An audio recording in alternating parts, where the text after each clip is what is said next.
All right, guys. So here we are. We're gonna be reacting to the exclusive Russian Foreign Minister Sergey Lavrov, which is gonna describe the war with the United States and how to end it. So this is gonna be a perspective as an American. So jump in. Minister Lavrov, thank you for doing this. Do you believe the United States and Russia are at war with each other right now? I wouldn't say so. And in any case, this is not what we want. We would like to have normal relations with all our neighbors, of course, but generally with all countries on earth, especially with the great country like the United States. President Putin repeatedly expressed his respect for the American people, for the American history, for the American achievements in the world. And we don't see any reason why Russia and the United States cannot cooperate for the sake of the universe. But the United States is funding a conflict that you're involved in, of course, and now is allowing attacks on Russia itself. So that doesn't constitute war? We officially are not at war. But what is going on in Ukraine is some people call it hybrid war. Yeah. I would call it hybrid war as well. But it is obvious that the Ukrainians would not be able to do what they're doing with long-range modern weapons without direct participation of the American servicemen. And this is dangerous, no doubt about this. We don't want to aggravate the situation, but since ATACMS and other long-range weapons are being used against mainland Russia, as it were, we are sending signals, and we hope that the last one, a couple of weeks ago, the signal with the new weapon system called the Reshnik, Yes. was taken seriously. Yeah. However, we also know that some officials in the Pentagon and in other places, including NATO, they started saying in the last few days something like, well, NATO is a defensive alliance, but sometimes you can strike first because the attack is the best defense. Some others in Stratcom, I think. That's weird. That's crazy. That's actually very crazy. NATO suggesting that, man. Buchanan is his name, representative of Stratcom. He said something which allows for an eventuality of exchange of limited nuclear strikes. And this kind of threats are really worrying, because if they are following the logic which some Westerners have been pronouncing lately, that, well, don't believe that Russia has red lines, they announce their red lines, these red lines are being moved again and again and again, this is a very serious mistake. That's what I would like to say in response to this question. It is not us who started the war. Putin repeatedly said that we started the operation in order to end the war which Kiev regime was conducting against its own people in the parts of Donbass.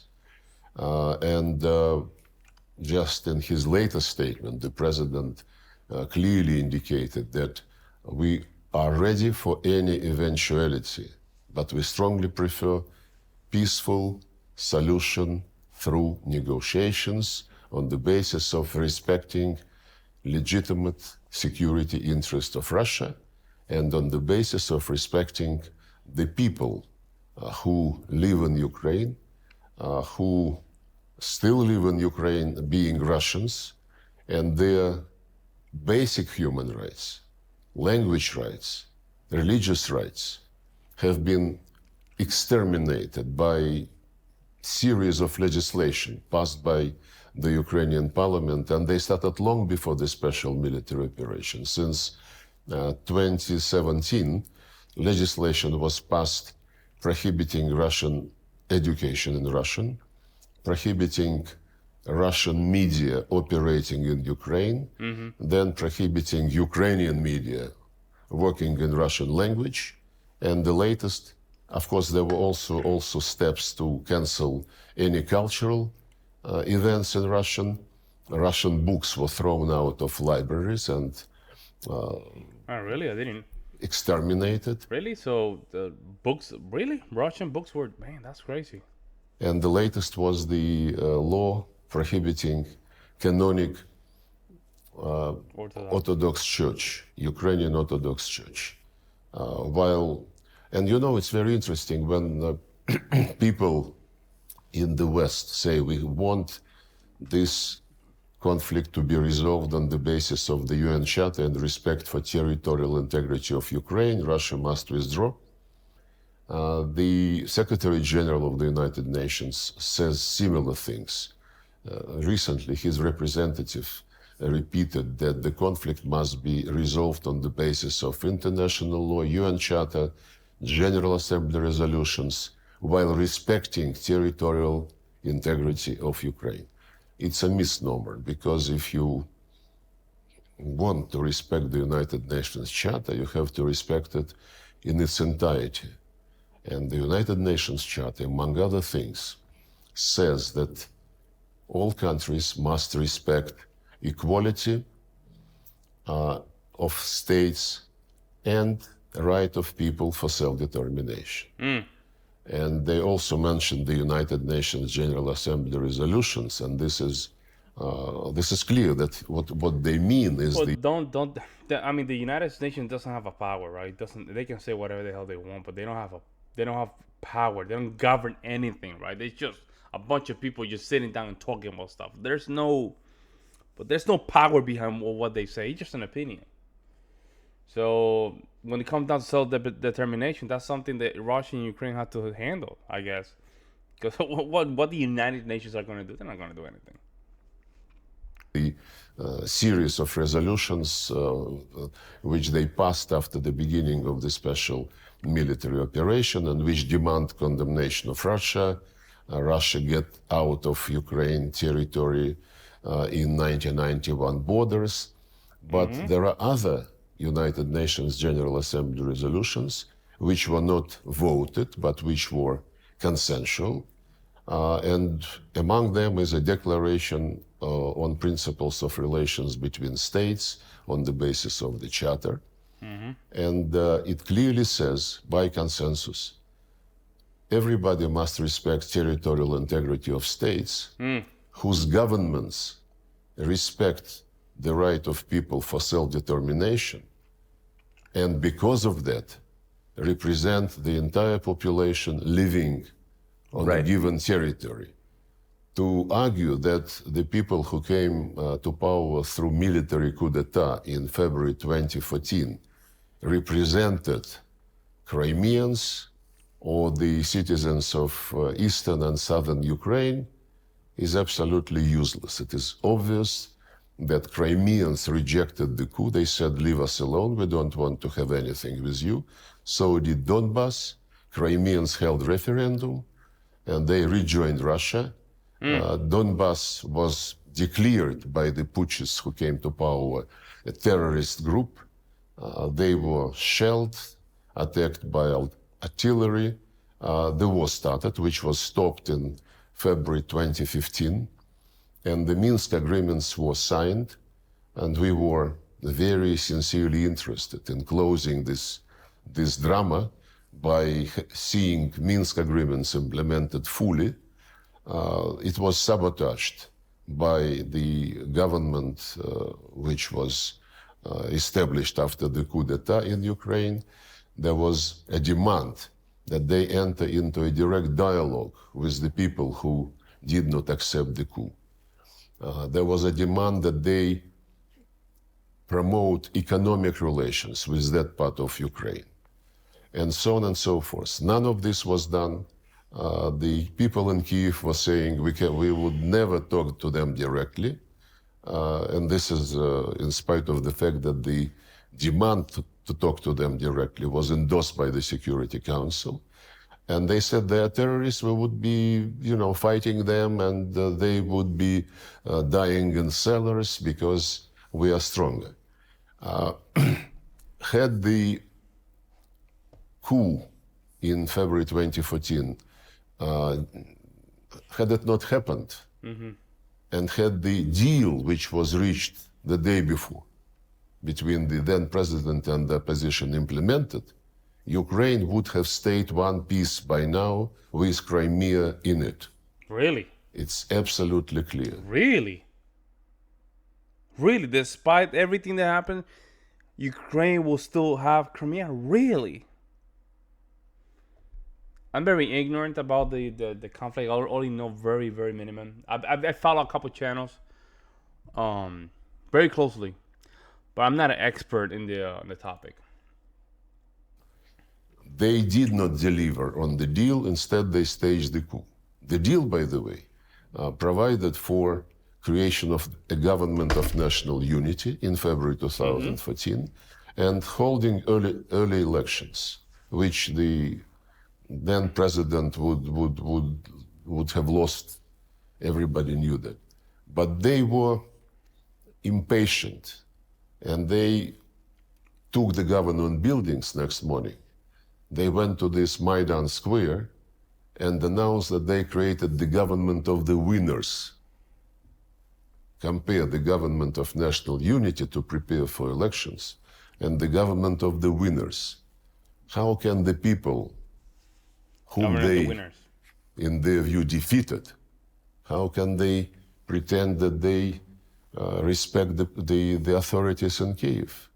The right for self-determination is the international legal basis for decolonization process, which took place in Africa on the basis of this charter principle, right for self-determination.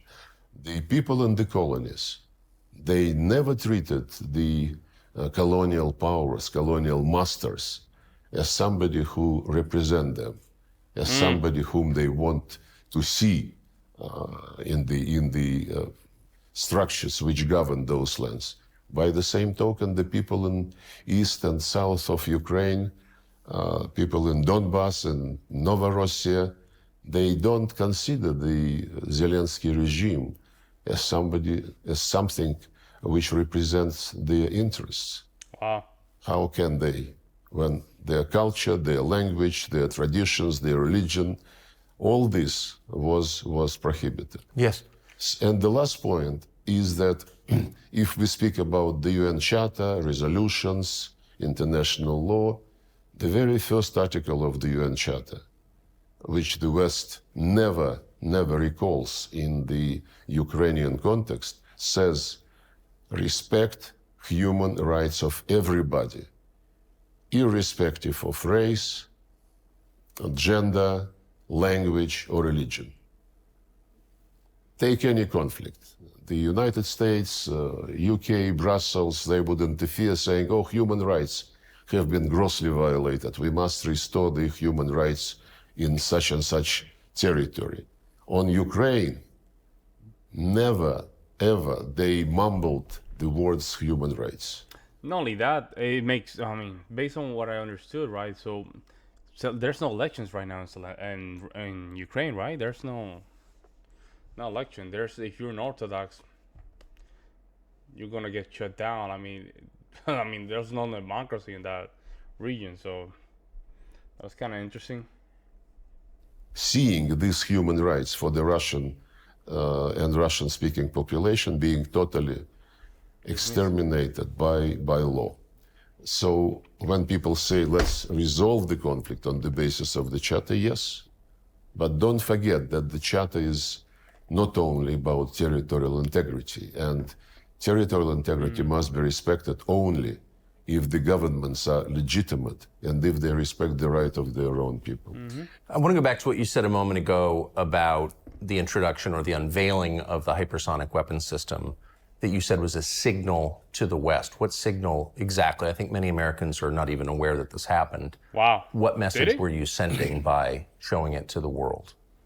Well, the message is that you, the United States, and the allies of the United States, who also provide this long-range weapons to the Kiev regime, they must understand that we would be ready to use any means not to allow them to succeed in what they call strategic defeat of Russia. They fight for keeping their hegemony over the world, on any country, any region, any continent. We fight for our legitimate security interests. They say, for example, 1991 borders. Lindsey Graham, who visited some time ago Zelensky for another talk, he bluntly, in presence of Zelensky, I think, said that Ukraine is very rich with rare earth metals, and we cannot leave this rich. Lindsey Graham is such a sleazy politician, man. Very sleazy. I don't like him. I don't know why the hell South Carolina would elect him. This richness to the Russians, we must take it. We fight, so they fight for the regime which is ready to sell or to give to the West all the natural and human resources. We fight for the people who have been living on these lands, whose ancestors were actually developing those lands, building cities, building factories for centuries and centuries. Yeah. We care about people, not about natural resources, which somebody in the United States would like to keep and to have Ukrainians just as servants sitting on these natural resources. So the message which we wanted to sell by testing in real action this hypersonic system is that we will be ready to do anything to defend our legitimate interest. We hate even to think about war with the United States, which will take nuclear character. Our military doctrine says that the most important thing is to avoid a nuclear war.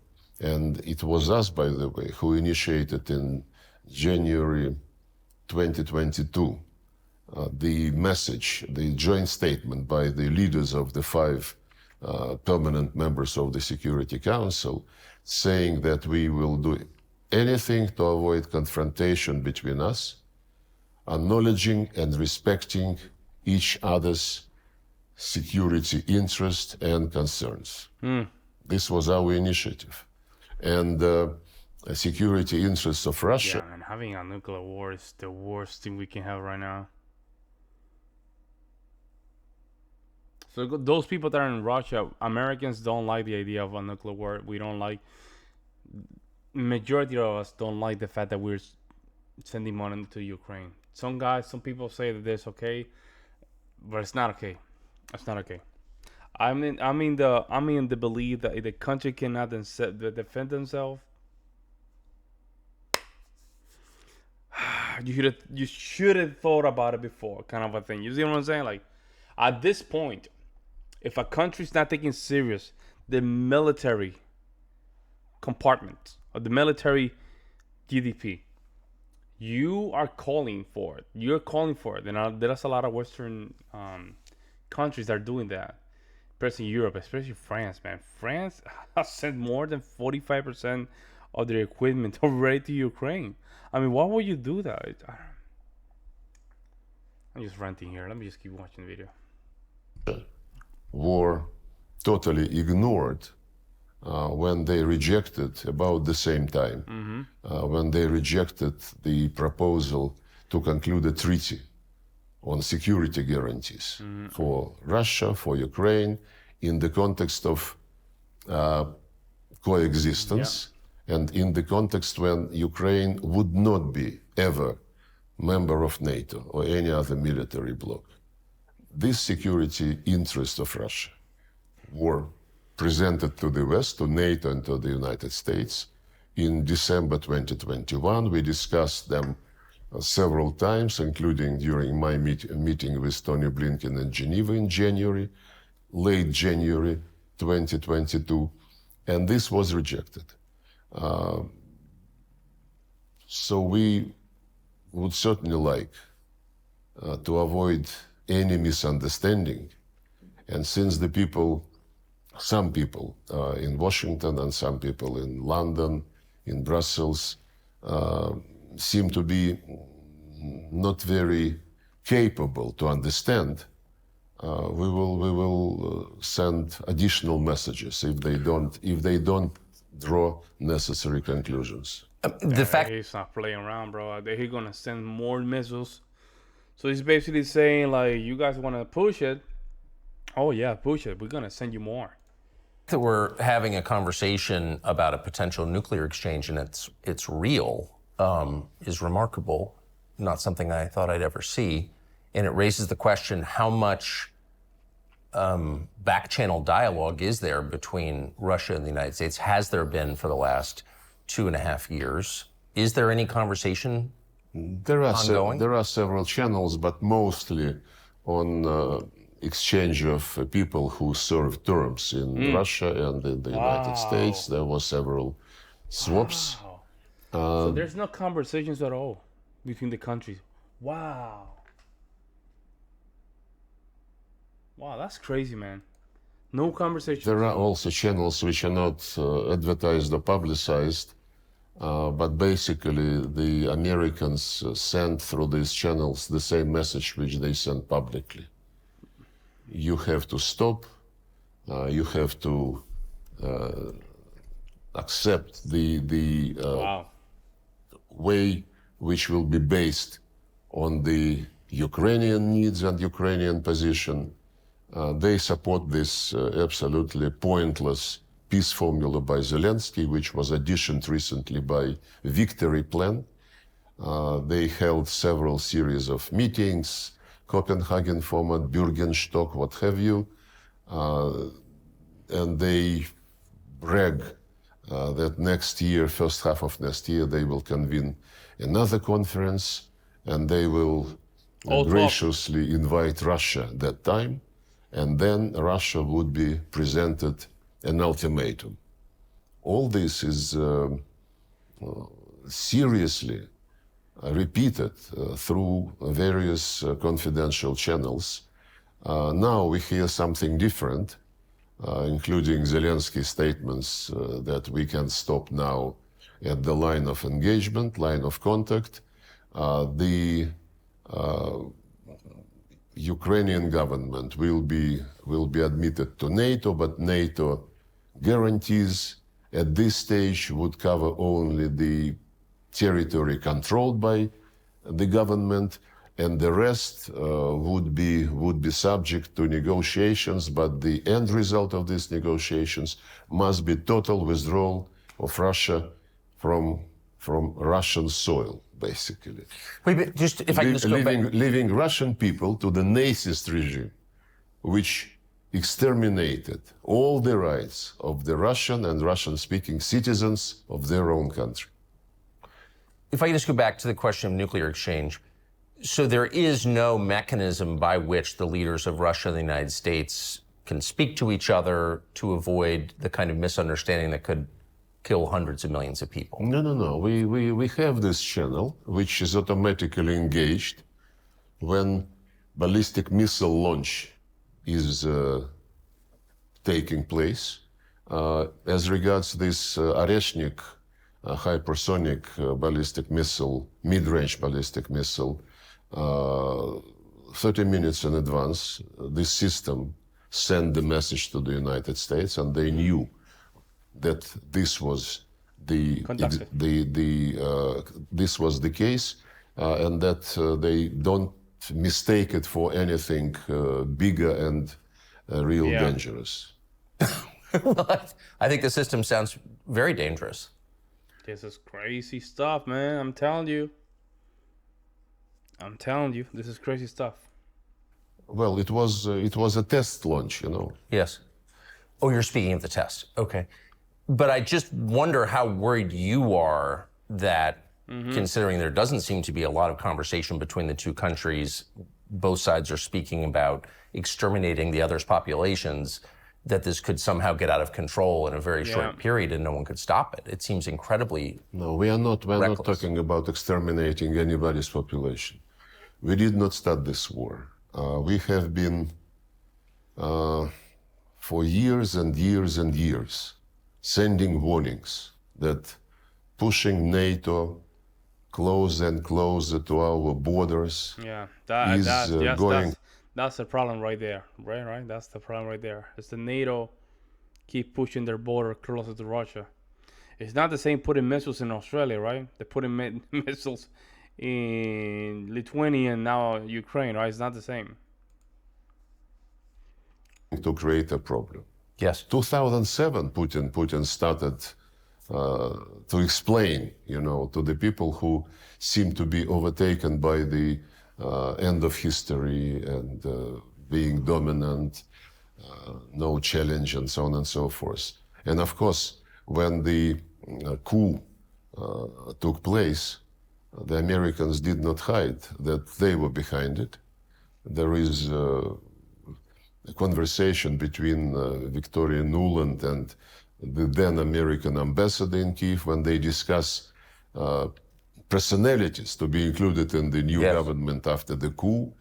The figure of $5 billion spent on Ukraine after independence was mentioned as the guarantee that everything would be like the Americans want. So we don't have any intention to exterminate Ukrainian people. They are brothers and sisters to the Russian people. How many have died so far, do you think, on both sides? It is not disclosed by Ukrainians. Zelensky was saying that it is much less than 80,000 persons on Ukrainian side. No, I don't think so, bro. They're probably in the hundreds of thousands by now, man. No. Right. But there is one very reliable figure in Palestine. During 1 year after the Israelis started their operation in response to this terrorist attack, which we condemned, and this operation, of course, acquired the proportion of collective punishment, which is against international humanitarian law as well. So during 1 year after the operation started in Palestine, the number of civilians, Palestinian civilians, killed is estimated 45,000. This is almost twice as many as the number of civilians on both sides of Ukrainian conflict who died during 10 years after the coup. 1 year and 10 years. So it is a tragedy in Ukraine. It's disaster in Palestine, but we never ever had as our goal killing people, and Ukrainian regime did. The head of the office of Zelensky once said that we will make sure that cities like Kharkov, Nikolaev will forget what Russian means at all. Another guy in his office stated that Ukrainians must exterminate Russians through law, or if necessary, physically.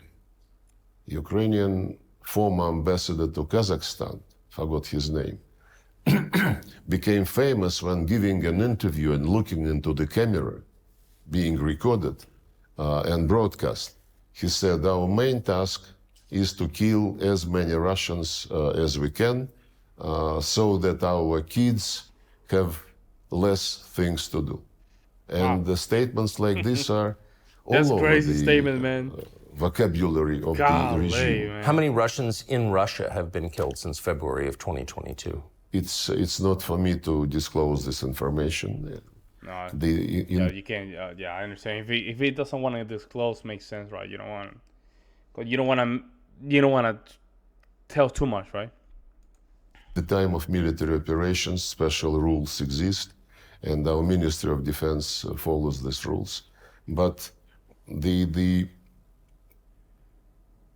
very interesting fact that when Zelensky was playing not in international arena, but at his comedy club or whatever it is called, he was.